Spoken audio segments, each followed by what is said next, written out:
All right, do some more of this transfer crap, I guess. United holding up everything, Barcelona holding up everything. All right, let's get into it.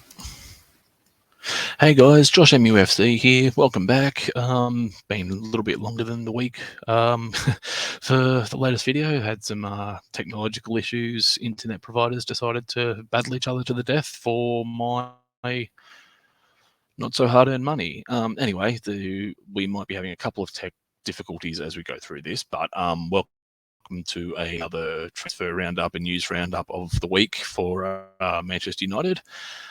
So yeah, we've got some dates on outgoings, a couple more touching and updating points on incomings. Jump right into it, and we'll start off. I'm just this screen and see what you guys make of this news. All right, let's jump into it. So,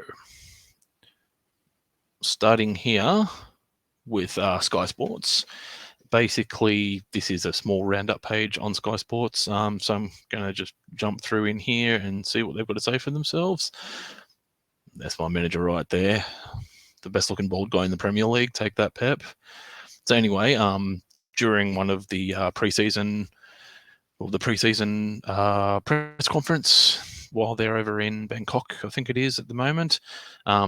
Very good press conference, might I say. But there was just asked on Cristiano and whether he is in Ten Hag's plans. He said, by all accounts, had the discussion with him. He seems to be happy with the idea that he's trying to put across, and as far as he knows, he's going to be staying. He emphasised the club's standpoint on the fact that they believe CR7's not for sale and that he should be a player come the season. Yeah, here we go. It says here, the United boss was saying, we are planning on using Ronaldo for this season. I'm looking forward to working with him. Asked if Ronaldo wants to leave.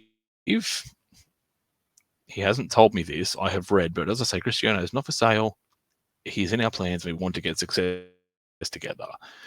But just a little caveat here. I spoke to him before the issue came up. So before Ronaldo decided to take his personal family time, whatever that may be. I'm not gonna speculate, but that's not my place to say. But yeah, basically, they had a really good talk, sort of kicked off, and they seem to be on the same page for what the needs. There's reports that Ronaldo's unhappy with the 25% drop in wages and salaries because they didn't make the Champions League, but that's squad wide. A little bit selfish, but Ronaldo, he's only the last few years. I'm not going to excuse what he's done, but he was never going to be a long-term prospect for United. So we'll soon see what happens in regards to that. Ten Hag says here United are still looking at targets. They're still going for De Jong. Eriksen's in the works. And basically, he was asked a question about what sort of players he's looking at, and he's basically saying the best fit for what he wants in the style. Essentially, was his short answer here. So that's a little bit there. They're just touching here on Frankie de Jong. Sky Sports News was told last week that Manchester United and Barcelona have a broad agreement on a fee for 65 million euros plus performance-related add-ons for Frankie de Jong. Ten Hag was not prepared to speak about specific targets. We are searching for players in midfield and also offense. We are still looking for players. Now, this is a very generic answer here. He goes, I never talk about players who are not under contract at Manchester United or players at different clubs. I can't tell you anything about the issue. We want to have the right players. We have a really good squad. We're working on developing our way of play, and if the opportunity is there, we will strike. He said that with a very firm tone. So he's definitely very sure that he's going to get what he wants, as per the reassurances in his sort of job negotiations, the job interview. So yeah, that's good news. He's definitely put it out that they're still looking for targets, but they have to be fit for purpose, basically. So that's pretty much it. We'll move over to what's the next one here. So my tech issues are slowing me down somewhat. Jump over on evening news whenever this goddamn page decides it wants to load. My internet is being an absolute jackass right now. Pre-recordings, eh? Nothing links up and syncs up the way you want it to. All right, well, look, I will just jump over to another one. Here we go. This one might be worth a go. So we have to say here, well, basically this one here is Manchester Evening News talking about John Murtough and Richard Arnold both being over in Barcelona. And there was some video footage put out on Twitter, basically saying that, there they are. They're both coming out of this hotel or this cafe. They're obviously there to try and get the Frankie de Jong deal over the line. Everything. I was just on a stream on Talk Football with Anthony CFC, and we basically just had a roast session of Barcelona, right? Basically saying that all this money incoming only to pay off the debts, to then go and get another debt to bring in the targets they want to leave them further behind. Here we go, finally. So Manchester United Chiefs, John Murtough and Richard Arnold in Barcelona to seal Frankie de Jong transfer. So there's the guys. They looks like they mean business. Basically they were both in Barcelona as the club attempt to finalise the Frankie de Jong signing, blah, blah, blah. They didn't travel to Thailand as part of the pre-season tour. The page is unresponsive. Just wait.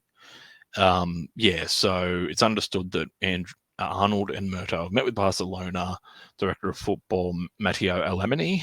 Oh man, I'm so white. Managing director Rafael Just and sporting advisor Jordi Cruyff. Sources in Spain have suggested Arnold and Murtough could meet de Jong as United approach a 10th week of discussions to sign the Netherlands international. Let me just say on this, I'm pretty sure it was today that Frankie de Jong has finally come back from representative duties and a small holiday. He's only come back to Barcelona today to resume training. Now, all in the meantime, we've seen all this news, we've seen all this speculation about he's agreed, he hasn't agreed. The clubs are this far apart on their structure of the financials. Let me just put it straight to you. Frankie de Jong hasn't been directly face-to-face involved with this situation. He's been off with his partner on holidays. He's been representing the Netherlands in the latest batch of internationals. The guy hasn't been at the table talking with him. He's basically been on and off the phone with his agent, on and off the phone with the club, and everything else is just happening. The world of football. Now, the biggest thing I think now, the patience or impatience in some cases of the United fans needs to be focusing on this week, especially now that Frankie is back at Barcelona. I think we can finally bullshit this fucking, sorry, excuse my language, these bloody pop-ups annoy the shit out of me. So anyway, now that Frankie's back, I think we'll see this transfer move along a lot quicker. Stop saying this ad. I just think the fact that he's there and he can actually speak for himself a little bit more now, and things can be done a lot quicker. I don't think it's any coincidence that Murtough and Arnold are over there at the same time that de Jong is expected back at Barcelona. So anyway, we'll move on here. Basically, Ten Hag saying we know what we want. We not only want new players, but we want the right new players who have we have a good squad and there's huge potential. Only when we find them is there an improvement in our squad, then we'll do business. And he's basically just reiterating everything he said in his first press conference. So the footage of Murtough and Arnold over in Barcelona, that's just, I think, a more hands-on approach from the owner himself. I think he's had enough, and I think he wants to make sure that things are done quickly. So fingers crossed there's something from that. We'll cut that story short. We'll move on over to another story here. Hopefully this one loads a little bit quicker than the last, because my computer is an absolute shithouser. Actually, we'll move over here. Sorry, we'll let the other things start loading up. Nope, that one doesn't want to. What about this one? Nope, that one doesn't want to. What about this one here? No. Okay, this is brilliant. I definitely need to do something to improve the stream quality. Apologies, people. This has been an absolute fallacy. All right. Well, going back to the Manchester Evening News, they seem to have a lot of, this is done by Samuel Blackhurst, the chief editor, chief writer. Oh, there he is, man. That guy, I rate him so much. I've already said this, but I'm so can't wait for him to wear that Manchester United jersey. So anyway, we'll roll on down here. Manchester United expect Eriksen to become their second signing and are hopeful he could link up with the squad on the Australia leg of their tour. 30, he's due a stringent medical. Now, this is where I touched on before. The main story is that he's going to be undergoing a unique medical, but that's just literally based on his pacemaker. Just going to be very, very certain that everything's going right for him. There's extra insurance that'll be need to pay for the liability that he may possess in the eyes of these insurance companies. So yeah, it's this is all up in the air. He's also, like De Jong, coming back from holiday. This is in the final stages. I expect this to be announced probably end of the week or maybe even Thursday. I think they want to get it done by Wednesday or Thursday so he can get out to Australia in time. Yeah, so I'm looking forward to seeing him in the preseason games. So that's something to look forward to. Scheduled to have a stringent medical this week. United, conscious of the cardiac arrest he suffered while playing for Denmark against Finland. Blah, blah, blah. It just goes on a little tidbit here. Terrell Malassia's medical was conducted over 2 days prior to the signing. United and Ericsson have a verbal agreement. And they've basically said that the Thomas Frank has denied that they're going to go in for him again and that he'd actually go there again. Oh, no deposit home loans. Does anybody want a home loan? Hey, anyone here want a home loan? Give me your details and no, I'm kidding. Let's get rid of this bloody thing. I need to put this on a VPN or something. This is absolutely ridiculous. All right, Google, do your thing. Close the ad. Come on. All right, let's get back to it. Ericsson spent 3, blah, blah, blah. Yeah, this is just more about his history. Despite Cristiano, never mind that. Basically saying Ronaldo is in the Portugal national team's base in Lisbon training. He's apparently unhappy with the slow progress in the transfer market and his salary reduction. This, again, like I just touched on, it is petulant. He would have known this being the situation when he signed. I think this is just a cheap news story to gain some traction, to maybe feed the narrative that he's wanting out. So anyway, that's what that is. I don't think there's too much else there. Basically saying Ten Hag is expecting Ronaldo to meet him out there. I don't think he's going to come to any of the preseason games, unfortunately, because would have liked to have seen him. Anyway, United fly to Melbourne after they play Liverpool in Bangkok, and they'll be in Australia. I think they'll be in by the 13th or 14th, prepping for the game on the 15th against Crystal Palace and Melbourne Victory, 4 days apart. United is still working on the deal for Frankie de Jong. Everything's there, still just touching on everything. It's really just difficult to sort through all this crap. United really haven't been moving that quickly, but circumstances are what they are. We'll jump into the next story. Let's see what we got up here. This is from a website called Goal Balls. That made me chuckle a little bit. Goal Balls, that's just an amusing little name. So here, this one, I don't put any credence in, but anyway, it's just a little roundup here. Red Devils identify Paulo Dybala as a Cristiano Ronaldo replacement. And Fred opens up on Eric Ten Hag. I'm going to block notifications because I don't want to see that crap. And hide those. Hide all ads.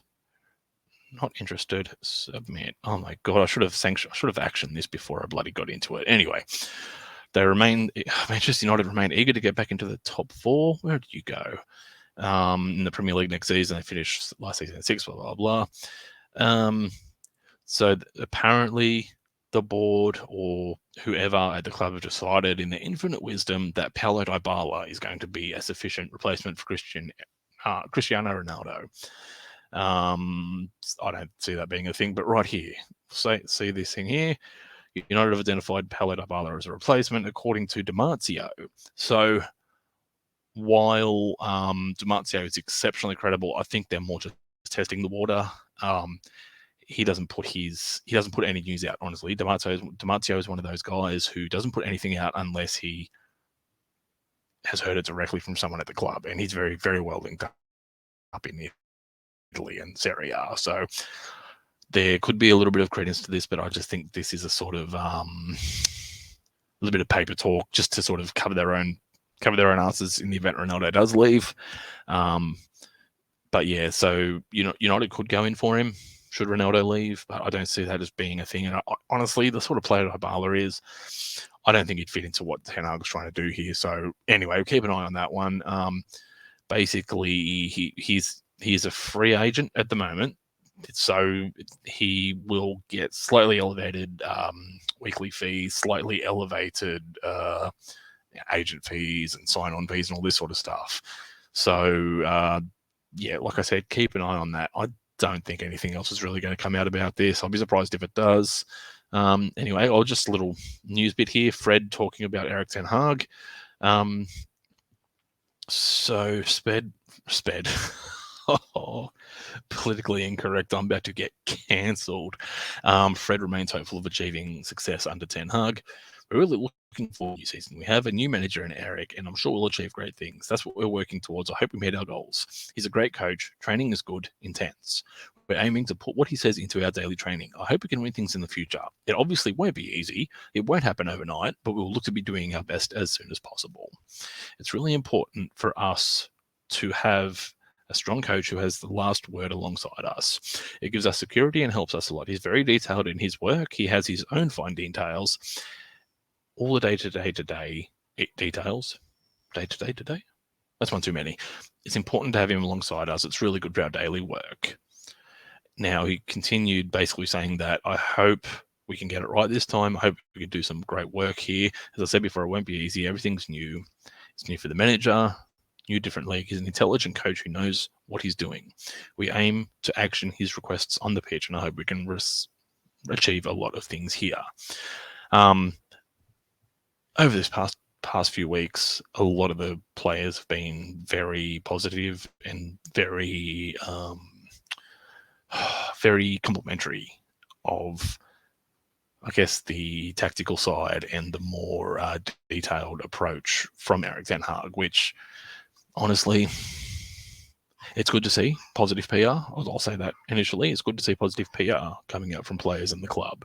My biggest issue, to be fair though, is that PR's always coming out, and that's not going to change. And to me, this is the same players saying the same stuff at the same time, trying to cover their own asses. But the fact that they're complimentary about the training and the coach is a positive change, because it was always about, we're working hard, we're doing this, we're doing that, we'll get better. But there was always a little murmuring in the background that there was discontent. I know it's early, but hopefully this can continue. I'm pessimistic. These players haven't shown that they can maintain a change. We'll see. Time is not of the essence here, but yeah, we'll see how this pans out. Good to see. Anyway, I'm going to move on to the next story. This one is from Sporting News. I'm not sure what sort of level of credibility these guys are, but it's just another mini roundup here. Let's see. It's just a bit. Yeah, that's just a little bit of pre-paper talk. Oh wait, this must have been a while ago. When was this put up? Oh no, 20 hours ago. It's a 20-minute read. Oh goodness. Frenkie de Jong not for sale, says Barcelona. I don't believe that for a second. 25-year-old midfielder has been linked to Manchester, being a key target of Erik ten Hag. They work together, blah, blah, blah. Money's not a problem as they try to convince Barcelona. Yeah, this will give you a good idea of the fluctuation of the story, right? July 9th, according to Mundo Deportivo in Spain, Frenkie de Jong has rejected a deal to Man United. Now they're going on about how they feel his feelings may have fluctuated because, lack of Champions League, the fact that they've been crap for so long. There's a bunch of stuff here that can be sort of taken into account. Sky Sports is saying at the end of June that there's a broad agreement of a fee. Lots of links to Manchester United, but Joan Laporta has labelled the Spanish midfielder not for sale. So, like clockwork, every day a new story comes out, anywhere between 2 to 12 hours later, complete opposite. So it just depends which side of the pond you're on, I guess. Anyway, that's just more paper talk. Honestly, guys, I'm struggling here. This lack of news and this lack of an increase in the amount of bloody speculation makes it very difficult to cover this material, and I kind of don't like doing it anymore. To be completely fair with you, it makes it very difficult to try and fill a time period. But anyway, we'll skip on to the best news of the week, which makes me very, very happy. I bet you know what I'm going to be saying here. It has been confirmed. Sky Sports News, Slow Sports News, these guys, these tap-in merchants that are there 5 years too late for every story. Andreas Pereira has finally and officially left the club. He has signed on the dotted line. He's now a Fulham player. Manchester United are going to be seeing, I think it's 9 million in contract and 1 million in add-ons or something like that. Let me just go down and see the more intricate details. Yeah, fee understood to be worth 10 million, 8 million up front and a further 2 million in add-ons. Whether that's appearances or performance related, I'm not too sure. Spent the last 11 years, made 75 appearances and scoring 4 goals. Not good enough. Even Fred has more than that. Spent the last season and learned at Flamengo, which surprised me that they pulled out because they were very keen on him to start with. And I think they were going to be offering somewhere in the region of 15 to 17 million. Anyway, then they just go on to talk about some of Fulham's signings. He's being joined by Yao Palhinha and Shakhtar Donetsk winger Manor Solomon. So yeah, I'm exceptionally happy that Pereira is finally gone. The preseason Perlo, they overrated Brazilian with a Stoke passport, is done, dusted, officially signed on the line and out of the club. It frees up wages. It is a little bit more money in the pocket of United to haggle maybe with De Jong or increase the sign-on fee for Eriksen just to get this little shore up of finances to get these essential signings over the line. There was a report that I was going to read, but my technical difficulties of the computer deciding to be a prehistoric piece of shit. Basically, one of them was Ajax are playing hardball in the Lisandro Martinez deal, where they're increasing the asking price. They're throwing 5 million on, another 3 million, another 2 million, basically asking for 10 million all up extra. Martinez is doing all he can. He's saying, look, I want to go. Accept a deal. Take a bid. Accept a bid. Negotiate a bid. Like he wants out. He wants to come to United. He wants to play for Ten Hag. Arsenal are now out of the equation. They're looking at other options. So it's a one-horse race, and I think Ajax were, I guess they were counting on the Arsenal to make a counter bid to drive that price up even more. Like I've said, like other people have been saying, they've met their quota. They only need to sell 1 or 2 players per year to make 30, 40 million, and then they're set for the next 12 months. They're now over quota, and they are in the driver's seat. They can bring the price up, but at the moment it's very difficult because United are like, well, where's the interest from the other teams? You're not going to be able to jip us again. And this is credit as well to the United board and to the fucking Glazers, assholes, but the negotiation team, Arnold, Murto, Fletcher, whatever, whoever's involved in this, they're staying very firm. And I'm just hoping that it doesn't get to a point, same deal with Frankie de Jong here, by the way. I'm just hoping it gets to a point where they're like, okay, look, you've wasted a lot of our time. We're not going to go any higher than this final offer. We're going to leave it with you to get back to us.